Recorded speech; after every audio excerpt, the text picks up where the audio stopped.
ဒီပိုင်းကအင်တာဗျူးရဲ့အစောဆုံးနဲ့အရေးကြီးဆုံးမေးခွန်းဖြစ်တော့ Tell me about yourself ကိုအထီးရောက်ဆုံးဖြေဆိုနိုင်ရန်အထူးပြုလေ့ကျင့်ပေးမှာဖြစ်ပါတယ်။အင်တာဗျူးမှာ Tell me about yourself လို့မေးတဲ့အခါတင်းရဲ့ဘဝဇာတ်ကြောင်းကိုပြောပြခိုင်းတာမဟုတ်ပါဘူး။ဒါတင်းကိုတင် professional brand တစ်ခုအနေနဲ့ဈေးကွက်တင်ပြရမယ့်အခွင့်အရေးပါ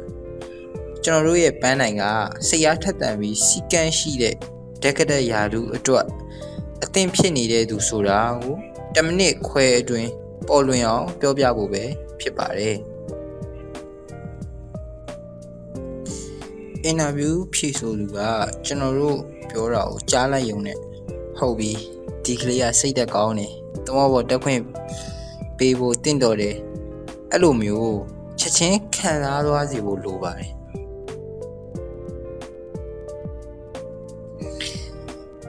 တက္ကသိုလ်ဒီအတွက်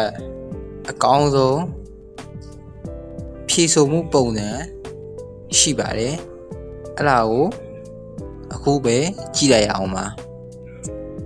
နံပါတ်1အစချီခြင်းthe hotလက်ရှိအနေထားနဲ့ရည်ရွယ်ချက်ကိုယ်နာမည်ပညာရေးနောက်ခံနဲ့ယခုလျှောက်ထားသည့်ယာထူးကိုစိတ်အားထက်သန်စွာဖော်ပြပေးပါ Example 1 I'm Jordan a BSc graduate ready to dedicate myself as your highly motivated Example number 2 My name is Jordan. My BSc training made me the ideal candidate for this particular opportunity. Example number 2. The sea is my calling. I'm Jordan from BSc. I got to start as your new candidate. ဒီဥပမာတွေကိုအသုံးပြုပြီးကျွန်တော်တို့ရဲ့နာမည်ပညာရေးချင်းပြောင်းလဲပြီးတော့အင်တာဗျူးမှာစတင်နိုင်ပါတယ်နံပါတ်2ဟောအားတကူအသိပညာနဲ့စွမ်းရည်တင်တဲ့ကျောင်းမှာရရှိခဲ့တဲ့ Data Department ဆိုင်ရာအခြေခံ Technical Knowledge ဥပမာ Navigation, Seamanship အဲ့အရာတွေကိုရွေးချယ်ပြီးတော့ပြောဆိုပေးပါ Example နံပါတ်1 My core strength lie in solid navigation and college knowledge. I am proficient in chalkboard, passage, planning and essential seamanship duties, ensuring I can sport a safe bridge watch. Example number 2. I am grounded in stability and cargo operation. My training heavily focused on particle seamanship, tech-like knotting, splicing, and maintaining the safety procedure for all conditions. Example number 3. I possess a strong foundation in electronic navigation equipment and risk assessment. My technical skills include applying ISM code principles and following the safety procedure in all tasks.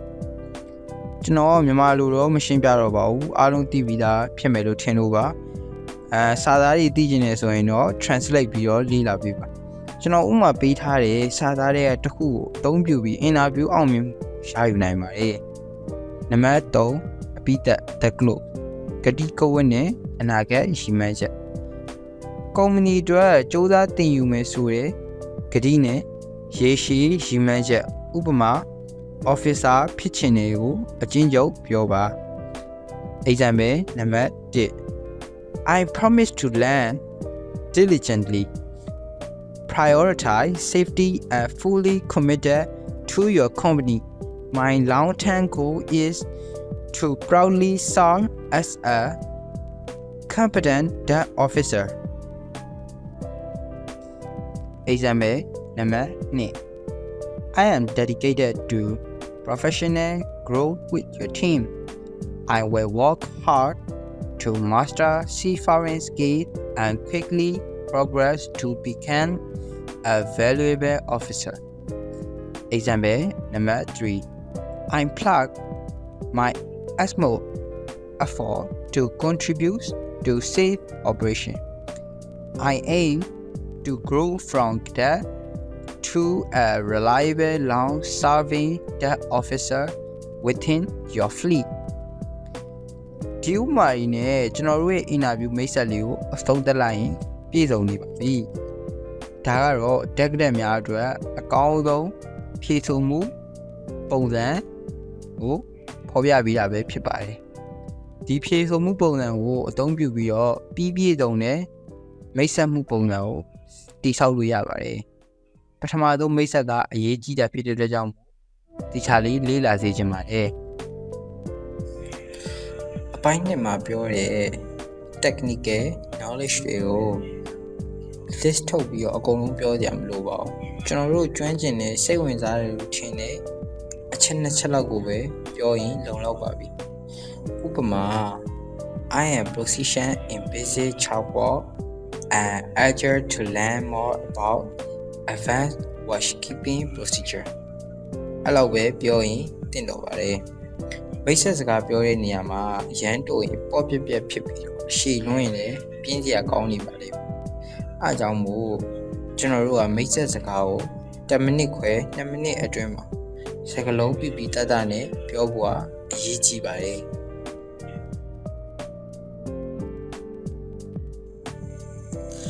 ကျွန်တော်တို့ရဲ့အဖြေကိုရိုးရိုးစကားလုံးတွေထက်ရေချောင်းဆိုင်ရာစကားလုံးနဲ့စိတ်အားထက်သန်မှုပြတ်သားတဲ့စကားလုံးတွေနဲ့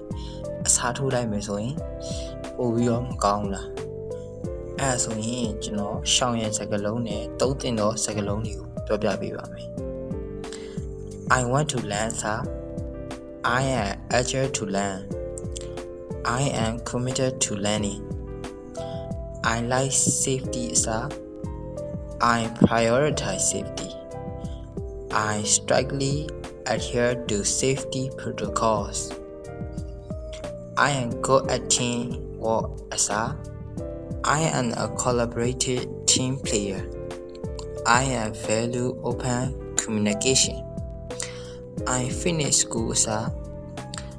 I am a recent graduate with a solid foundation in subject.ဒီစက်ချက်နေရာမှာတော့တင်းရဲ့ရတဲ့ဘွဲပေါင်းမှာ physics chemistry bio တခုခုထည့်ပြီးတော့အသုံးပြုပြီးပို့ပြီးတော့တင်တော့မှာပဲဖြစ်ပါတယ်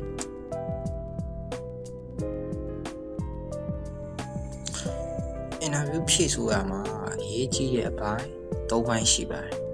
နံပါတ်1ရှင်းလင်းပြတ်သားမှုစကားလုံးရွေးချယ်မှုမှန်လားအတန်ထွက်အောင်မှန်လားအရေးကြီးပါတယ်နံပါတ်2ပြောဆိုနှုန်းအရန်မြန်နေသလားအရန်နှေးနေသလားအရေးကြီးပါနံပါတ်3ယုံကြည်ခြင်းမျက်လုံးချင်းစုံကြည့်တယ် online နေ view မယ်ဆိုရင်ကင်မရာကိုကြည့်ပြီးပြောရမှာအတန်ဩဇာပြတ်သားမှုရှိရပါမယ်ဒီနေ့သင်ခန်းစာကိုအိမ်စာပေးပြီးအဆုံးသတ်ပါမယ် Tell me about yourself အတွက်သင်တို့ရဲ့ personal secret ကိုအပိသက်ရေးပေးပါအိမ်သာထဲမှာကျွန်တော်ပေးထားတဲ့ပုံစံ3ခုနဲ့ညှိပြီးတော့ရေးပေးပါဖုန်းနဲ့အတန်သွင်းပြီး10မိနစ်ခွဲ2မိနစ်ရှိလားစစ်ဆေးပါအထင်ငေါ်အင်္ဂလိပ်စကားလုံးများကိုပြင်ဆင်ပါဒါဆိုရင်တော့ကျွန်တော်တို့ interview ရဲ့အစောဆုံးစမ်းသပ်မှုကြော်ဖြတ်ရန်အတွက်စိတ်ပိုင်းဆိုင်ရာရောစကားလုံးရွေးချယ်မှုအပိုင်းကိုပါအပြည့်အဝပြင်ဆင်ပြီးသားဖြစ်သွားပါလိမ့်မယ်ဗီဒီယိုလေးကိုအဆုံးထိကြည့်ရှုပေးတဲ့အတွက်ကျေးဇူးတင်ပါတယ်